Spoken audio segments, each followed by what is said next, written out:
Hi, everyone, and welcome back. So, today I'm going to be talking a little bit about talents. So, first up, I want to mention if you become a giant, a human, or an elf, they are all different for all of these skills. Some of them have different actual skills you can use, some of them have ones that you can't use, and some of them end up having very, very big advantages late game, and it's just such a difference. Using a quick advantage, I would recommend humans seem to be the best character in my opinion. The reason is the giants do not compare to humans. Inside of after everything through beginning game, they're not really the same on any of their characteristics. Humans seem to excel more than giants in almost every way. Using late game as an example, they still crush giants. Late game against elves, elves seem to be better than humans for the reason of their final shot. This is one skill that only elves can get. It is an archery skill. Humans will get final hit. Final hit is the reason why they will excel through most of the game. Until you hit late game, I believe that they are the best class. And even after late game, they're like on that 98%, just as good as elves. So, that is my recommendation. Become a human at the start. If not, you've got 7 or 8 other characters, or I believe it's 7 other characters that you can end up turning into. I mean, you can make them humans, giants. No matter what, you get a giant and an elf and a human. That's no matter what. So, which one of these classes should you turn into for your first time playing Mabinogi? Well, that's a hard one. Really, for your first time playing, you can turn into any class before you hit level 1000. After you hit level 1000, it changes. And this is the reason why. Because of the reason that you can restart all of your levels, all of your experience and everything into its basic form before level 1000 by talking to Duncan, and it still trains up the skills. So, as an example, you can get over 1000 AP in martial arts, in close combat, in ninja, in mage, in archery, in alchemy, in every life skill, and then just keep on restarting before you get, level 1000. However, I would personally recommend for you to just pick a class, pick which one you want, and that way you'll be able to get items for that class. You'll be able to start getting upgrades for that class. Using me as an example, on my top level, I did not have the items needed to stay in the top as one of the top players. Even though I had the levels, I still couldn't afford the 50 million for the items in every class that I had because I was pretty much just starting all those classes. I mean, I had all of the classes maxed out almost, but it just got to that point where you couldn't really do anything without an extra 50 mil. But we're just talking about beginner stuff right now. And I would completely recommend doing this. Choose one of the first starting classes. If you don't choose one of the first starting classes, I would only recommend having a gunslinger or a mage. Classes I would not recommend alchemy. I would not recommend puppetry. I would not recommend lance. And I would not recommend bard. So, the reasons why I would recommend gunslinger, mage, and the first starting classes is because at the start, the first classes that you receive are the easiest ones. Those three that you see, ninja, close combat, and martial arts, are the easiest ones to rank up. They're the easiest ones to get extra points in, and they help you out a long ways into the game. If you get all three of these maxed out, you become very powerful. Now then, as an example, I know a lot of players like to play as mages. They like the magic. If you like the magic, then okay. Here's the recommendation I would give you. While you're a mage, keep your first wand that it gives you. Make sure that you repair it. Make sure that you end up keeping it until you basically can't use it any longer. Because wands cost a lot of money just to train your skills. Staves will cost even more once you get pages to unlock your actual powerful skills. As an added bonus of being a mage, I believe that mage has got the blow for blow one of the highest powers in the game, which would be meteor. It kills everything. You will not get it until late game, or at least mid game, if you are a mage as well. Even if you're working really hard every day, it's going to be a few months before you get all of your mage skills. This is why I wouldn't recommend it. However, I know I'm not going to stop anyone from picking mage, and I'm not trying to.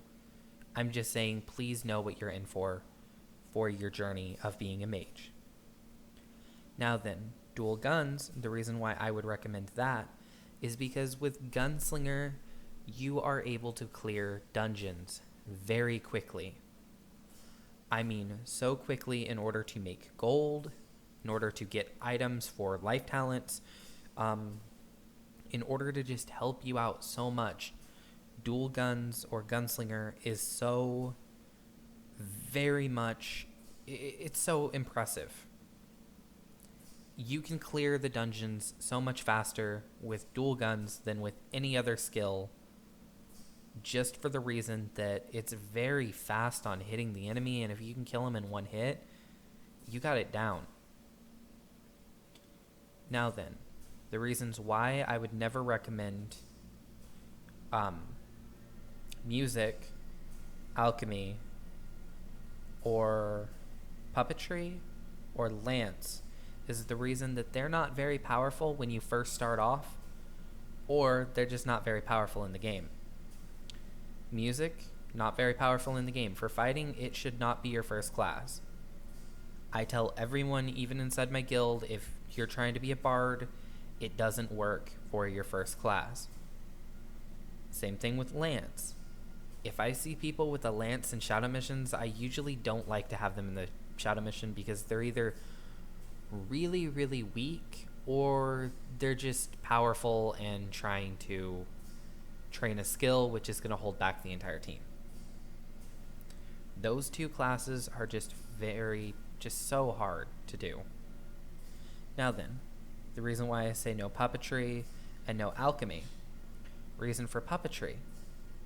Puppetry is very hard to actually get down.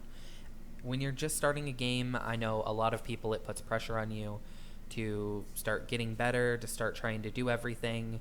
It just makes everything harder, to add extra stress to you, and to basically end up just, how should I put this, to minimize the worry that you have and to maximize the fun in the game.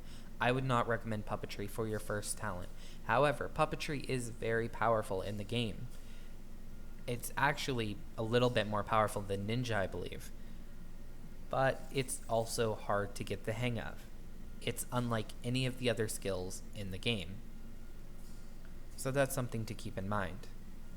And alchemy. The reason why I would never recommend alchemy, even though bard and lance are weaker and puppetry is more difficult, I would not recommend alchemy even more, for the reason that alchemy is in two different parts, and you don't gain all of the skills of alchemy until you've basically already gotten into the game until you're already past level 1000 pretty much, it becomes difficult because of the fact you don't have all those skills. So there's battle alchemy and construct alchemy. If you're an alchemist, both are needed. I know a lot of players that say both are not needed. They are needed. Coming from a high level player, both of them are needed. That's why they're both called alchemy. Now then, how can you end up making money in the game to help out whatever class you have? I mean, even if you're close combat, which I would say would be the cheapest way to go, the cheapest of all the classes. If you're close combat, you can choose any of these life talents to make you money. These are the basic ways on how you gain money. Adventurer. You can end up commercing, creating more money.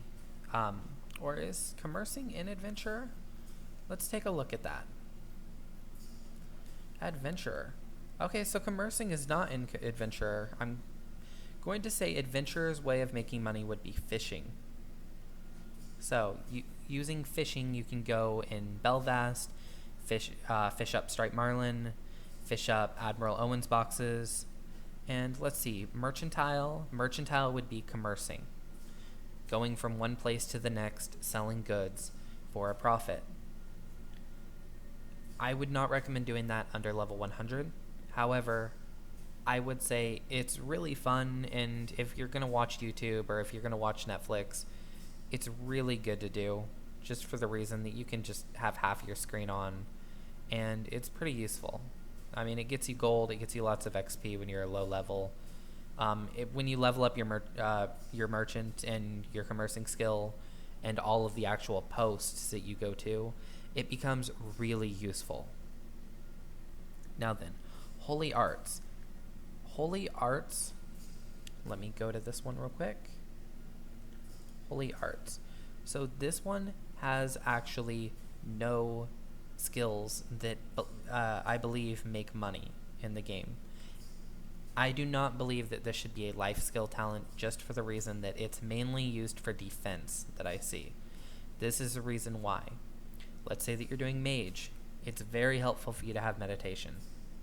Let's say that you're getting hit too much. Mana shield is right there. All of your elemental shields. And then if people are getting too close to you and you want them to stay away, shockwave is right there. I would recommend getting Holy Arts just for mana shield and for shockwave if you're a mage, and meditation if you can end up if you can use it properly, then meditation as well. But other than that, I would recommend you wait to actually do Holy Arts as a skill. So let's go to the next one. Cooking.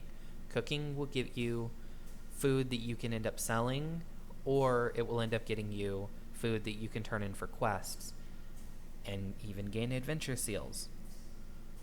Smithing. Blacksmithing is very, very, very easy.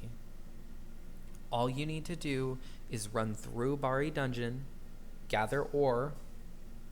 You can end up selling the ore that you smith, or you can end up creating items. Items sell for so much. There are swords out there, or actually, I'm gonna go back to this. Tailoring is gonna be the same thing as smithing, only with different items. With smithing, you use things like iron, gold, silver. Tailoring, you use things like cobwebs, leather, fabric, and silk. Now then, both of them are basically the same thing. One, you just create some items. The other, you create the other set of items. I have recently started to tailor on my new character. I have personally found it to be very, very tedious.